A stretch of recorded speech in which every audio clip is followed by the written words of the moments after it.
کہ جب لوگ بیچ رہے ہوتے ہیں نا تو تمام لوگ بیچنے کی طرف آ جاتے ہیں، اور جب لوگ خرید رہے ہوتے ہیں تو تمام لوگ جو ہے وہ خریدنے کی طرف آ جاتے ہیں۔ حالانکہ اس سے مختلف کرنا چاہیے، جب لوگ بیچیں تو آپ خریدیں، جب لوگ خریدیں تو آپ بیچیں۔ الو بنا ہوتا ہے اس میں کہ بھئی یار یہ دیکھوں میں آسمان کیسے گرتا ہے، پھر اگر وہ کچھ ایسے ویژول بھی لگا دیں کہ کچھ زمین آسمان سمندر آگے پیچھے ہو رہے ہیں، تو پھر وہ، اور جیسے وہ ڈاکٹر شاہد مسعود وہ بتایا کرتا تھا کہ قیامت کے بارے میں، تو اگر وہ ٹیکس لگائیں گے، ٹرانزیکشن رک جائیں گی تو وہ ٹیکس واپس ہو جائے گا، وہ کون سا چلے گا؟ تو یہ جو کاش رہے گا نا 5 سال کے بعد کہ یار ہم پراپرٹی خرید لیتے، یار اتنے مناسب قیمت کے اوپر قیمتیں تھیں، سستی تھیں، ریٹ بہت اچھا تھا، پیسے بھی تھے، ہو بھی سکتا تھا، کر بھی سکتے تھے، بڑی اپرچونٹیز بھی آئی، لیکن ہم نے نہیں کیا۔ تو اس کے بعد ایک دن اس نے والد کو کہنا شروع کیا کہ بابا دنیا کے حالات خراب ہو رہے ہیں، پاکستان کے بھی حالات خراب ہو رہے ہیں۔ تو اس کے باپ نے اس کی بات کو اعتماد یقین کیا کہ بیٹا ہے یہ کچھ سمجھتا ہے، جو میری فیور میں بات کرے گا، جو کر رہا ہے۔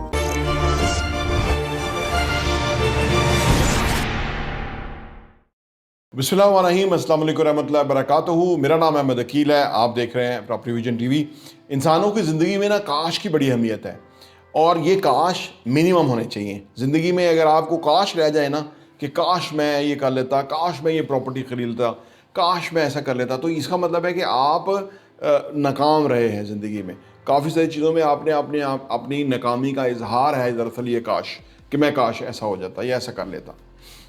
ریل اسٹیٹ کے اندر انویسٹمنٹ کے لیے یہ بہت ہی بڑی خاص ٹائم ہے کہ جہاں آپ کوئی چیز خرید سکتے ہیں اور آپ کا اس میں فائدہ ہو سکتا ہے۔ لیکن اس کے اندر کیونکہ پاکستان میں کیا دنیا بھر میں اسی طرح سے ہی ہے کہ جب لوگ بیچ رہے ہوتے ہیں نا تو تمام لوگ بیچنے کی طرف آ جاتے ہیں، اور جب لوگ خرید رہے ہوتے ہیں تو تمام لوگ جو ہے وہ خریدنے کی طرف آ جاتے ہیں۔ حالانکہ اس سے مختلف کرنا چاہیے، جب لوگ بیچیں تو آپ خریدیں، جب لوگ خریدیں تو آپ بیچیں۔ عام طور پہ یہ لوگ کرتے نہیں ہیں، تو اس وجہ سے ریل اسٹیٹ کے اندر وہ زیادہ فائدہ نہیں اٹھا سکتے۔ یہ جو سپیکولیشن ہے، یہ جو مختلف باتیں ہیں، جی ٹیکس لگنے والا ہے، جی یہ ہو گیا وہ ہو گیا، یہ ویوز لینے کا ایک بہانہ ہی ہوتا ہے دراصل۔ تو ہر بندہ اس کو کرتا ہے، جی وہ کتنا ٹیکس لگا۔ دیکھیں ٹیکس کوئی ایسی چیز نہیں ہے کہ جو کوئی بھی بیٹھ کے لگا دے گا اور وہ ایکسیپٹ ہو جائے گا اور سب لوگ دینا شروع ہو جائیں گے، اور ایسا نہیں ہوتا۔ دراصل کوئی بھی، یہ ملک ہے، یہ کوئی ایسا نہیں ہے کوئی یہاں کوئی امام دین ہے کہ جو مرضی وہ کہے گا تو لوگ مان لیں گے، کوئی نہیں مانیں گے ایسے لوگ۔ لوگوں کو منانے کے طریقے ہوتے ہیں، اس میں آپ کی پہلے جو حکم دے رہا ہے اس کی لیجٹمیسی چیک ہوتی ہے، کیا اس کے پاس مینڈیٹ بھی ہے کہ نہیں، کیا وہ کریڈیبل بھی ہے کہ نہیں، کیا وہ خود تو ٹیکس کے پیسے اڑا رہا ہے اور ایکسپیکٹ کر رہا ہے لوگ ٹیکس دیں گے۔ تو یہ چیزیں عام طور پہ زیادہ لانگ لاسٹنگ نہیں ہوتی، تو اس لیے یہ اس سے خوفزدہ ہونے کی ضرورت نہیں۔ آپ دیکھا ہم اتنا زیادہ وہ ٹیکس پہ ویڈیو نہیں بناتے کہ جی ٹیکس یہ لگ گیا اور یہ لگ جائے گا اور وہ ٹیکس اب ہم گرا دیا، یہ آپ کو متنفر کرنے کا ایک بہانہ ہی ہوتا ہے۔ یہ تھوڑے ناسمجھ لوگ ہوتے ہیں جو کہ اس چیز کو بہت ہوا دیتے رہتے ہیں۔ برطانیہ وغیرہ میں 40% ٹیکس ہے، وہاں لوگ غریب تو نہیں ہو گئے، لہٰذا ٹیکس تب لگ سکتا ہے کہ جب کہ لوگوں کی آمدنی بھی اتنی ہو۔ اگر وہ ٹیکس لگائیں گے، ٹرانزیکشن رک جائیں گی تو وہ ٹیکس واپس ہو جائے گا، وہ کون سا چلے گا؟ تو یہ جو کاش رہے گا نا 5 سال کے بعد کہ یار ہم پراپرٹی خرید لیتے، یار اتنے مناسب قیمت کے اوپر قیمتیں تھیں، سستی تھیں، ریٹ بہت اچھا تھا، پیسے بھی تھے، ہو بھی سکتا تھا، کر بھی سکتے تھے، بڑی اپرچونٹیز بھی آئی، لیکن ہم نے نہیں کیا۔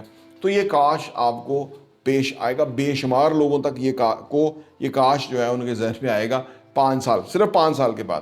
جتنا پچھلے 20 سال کے اندر اپریشیٹ ہوئی نا پراپرٹی یا لوگوں کو فائدہ ہوا نا، اگلے 5 سالوں میں اس سے زیادہ اپریشیٹ ہوگا۔ لوگ عام طور پہ کہتے ہیں نا 5 سال 10 سال پراپرٹی ختم ہو گئی ہے، یہ بنیادی طور پر میں بھی یہ کہہ رہا ہوں نا، یہ ویوز لینے کا ایک بہانہ ہوتا ہے کہ وہ لوگ زیادہ دیکھتے ہیں کہ وہ جو خراب چیز ہونے والی ہے نا اس کو لوگ بہت دیکھتے ہیں، وہ دیکھیں کیا خرابی ہونے والی ہے۔ آپ کوئی ویڈیو لگا دیں نا کہ جی دسمبر 2024 میں آسمان گرے گا، قیامت آنے والی ہے، یقین کریں 1 لاکھ سے زیادہ لوگ جو ہے اس کو دیکھ لیں گے، نارملی دیکھ لیں گے 1 لاکھ سے زیادہ، کیونکہ ہر کوئی جو ہے وہ الو بنا ہوتا ہے اس میں کہ بھئی یار یہ دیکھوں میں آسمان کیسے گرتا ہے، پھر اگر وہ کچھ ایسے ویژول بھی لگا دیں کہ کچھ زمین آسمان سمندر آگے پیچھے ہو رہے ہیں، تو پھر وہ، اور جیسے وہ ڈاکٹر شاہد مسعود وہ بتایا کرتا تھا کہ قیامت کے بارے میں، تو کیا ہے کہ انسان بنیادی طور پہ ان طرح کی چیزوں میں زیادہ انوالومنٹ کا مظاہرہ کرتا ہے، یہ اس کی غلطی ہوتی ہے، یہ اس کو کاش تک لے کے جاتی ہے۔ اور جو سنجیدگی کے ساتھ چیزوں کو دیکھتے ہیں، جو اس طرح کا کانٹینٹ نہیں دیکھتے، کیونکہ جو کہ ان کو مطلب ان کو پرابلم میں ڈال رہا ہے، کیونکہ 5 سال کے بعد ان کا کاش آئے گا. جو لوگ یہ نہیں سوچتے نا تو وہ کامیاب ہو جاتے ہیں. ایک چھوٹی سی مثال بھی ہے کہ ایک بندہ جو ہے وہ برگر بیچتا تھا اور وہ نابینا بھی تھا اور کانوں سے بھی نہیں سن سکتا تھا. تو وہ ایک آدھ بندہ رکھا ہوا تھا جو کہ وہ جو بتاتا تھا وہ اس کے مطابق برگر بنا کے وہ دیتا تھا. کام اس کا بہت چلتا تھا. پھر اس کا بیٹا بھی ایک ہو گیا، بیٹا تھوڑا بڑا ہونا شروع ہوا. اب ہر بندے کو اپنا بیٹے کے ساتھ جو ہے نا وہ ایک نیچرل ہے کہ وہ اس کو سمجھتا ہے کہ یہ ولی عہد ہے اور یہ میرا جو ہے نا وہ بیسٹ مجھے بتائے گا، جو بھی بتائے گا، کیونکہ انٹرسٹ ایک ہوتے ہیں. تو اولاد کا نظام ہی ایسا اللہ نے بنایا ہوا ہے. تو جب بیٹا اس کا بڑا ہوا تو اس نے کلاسیں وغیرہ پاس کر لیں، پھر وہ ٹی وی ریڈیو دیکھتا تھا، وہ حالات حاضرہ دنیا میں جنگیں ہونے والی ہیں اس طرح کی ویڈیو دیکھتا تھا کہ جی بم گرنے والا ہے یا یہ ہو جائے گا، جنگ لگنے والی ہے یہ وہ. تو وہ جب اس بہت زیادہ دیکھتا تھا تو اس کے بعد ایک دن اس نے والد کو کہنا شروع کیا کہ بابا دنیا کے حالات خراب ہو رہے ہیں، پاکستان کے بھی حالات خراب ہو رہے ہیں. تو اس کے باپ نے اس کی بات کو یہ اعتماد یقین کیا کہ بیٹا ہے یہ کچھ سمجھتا ہے جو میری فیور میں بات کرے گا جو کر رہا ہے. تو وہ اس نے کہا کہ ہمیں کیا کرنا چاہیے. انہوں نے سوچا کہ ہم ایسا کرتے ہیں کہ گوشت کم منگانا شروع کرتے ہیں، برگر بن وغیرہ کم منگائیں گے، کام جو کم ہو رہا ہے تو کیا ضرورت ہے اتنا منگانے کی. تو کرتے کرتے ان کا کام ہی ختم ہو گیا، کیونکہ ادھر ادھر کی باتیں سنی. جب تک کہ وہ کانوں سے سن نہیں سکتا تھا اور آنکھوں سے دیکھ نہیں سکتا تھا اور اپنے کام کے اوپر ایمفسائز تھا، اس کا کام بہترین چل رہا تھا. پچھلے 10,000 سال سے اسی طرح ہی ہوتا آیا ہے. جو لوگ نیگیٹو باتوں کو زیادہ اہمیت دے دیتے ہیں ان کی زندگی میں وہ زہر اندر سرایت کر جاتا ہے اور وہ پیچھے رہ جاتے ہیں. اور جو لوگ ہاف گلاس فل دیکھتے ہیں، پازیٹیوٹی کو مدنظر رکھتے ہیں، تو وہ کی صورتحال ان کی کچھ اور ہو جاتی ہے اور وہ زیادہ فائدہ اٹھا سکتے ہیں، بینیفٹ اٹھا سکتے ہیں. تو یہ بنیادی فارمولہ ہے. میری کیلکولیشنز کے مطابق جس طرح سے ہماری پاپولیشن اوپر جا رہی ہے، جس طرح سے ابھی جو ہمارا ایک اکنامک گروتھ رکی ہوئی ہے، یہ رکی نہیں رہنی ہے. خدا نہ خواستہ یہ اگر رکی نہیں تو ملک ہی ٹوٹ سکتا ہے. خدا نہ خواستہ ابھی ہمارے وہ حالات نہیں ہیں. ابھی ہمارے پاس بہت کچھ ہے پاکستان کے اندر، بہت معدنیات ہیں، بہت ایسیٹس ہیں، چیزیں ہیں، 5ویں بڑی آبادی ہے. ہمارا اوورسیز پاکستانی کے پاس پیسہ ہے، لوکل پیسہ ہے. بدقسمتی سے کچھ لوگوں نے رجیم چینج کیا، اس کی وجہ سے ان سے سنبھلا ہی نہیں. ان کی اہلیت کیپیبلٹی تھی نہیں اس چیزوں کی، اور جہاں وہ لے گئے ہیں وہ تو ان کی بالکل نہیں تھی. ماضی میں تو وہ خود آ جاتے تھے اور وہ فیلئر کر کے چلے جاتے تھے. اس دفعہ وہ پیچھے بیٹھ کے فیلئر کرنے کے چکر میں ہیں. تو وہ آگے والے اگلے بھی جو ہیں وہ کسی کام جوگے نہیں رہ گئے، کیونکہ باغے پیچھے کسی کے پاس ہیں اور وہ تو ہے ہی اہل نہیں. تو وہ سارا کھیل ہی چوپٹ ہو گیا ہے. لیکن یہ زیادہ دیر نہیں رہے گا. اندر سے ریولٹ ہو گئی چیزیں بدلیں گی اور ملک صحیح ڈائریکشن پہ جائے گا. یہ ہوگا ہی ہوگا.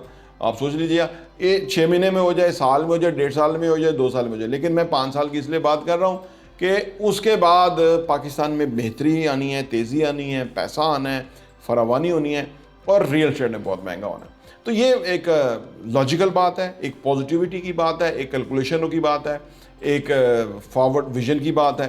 تو جو لوگ یہ سمجھتے ہیں وہ اس سے فائدہ اٹھائیں گے، اور باقی بے شمار لوگ جو وہ کاش کرتے رہیں گے کہ کاش ہم نے لے لیا ہوتا، یار کاش ہمارے پاس پیسے بھی تھے. تو یہ صورتحال رہتی ہے.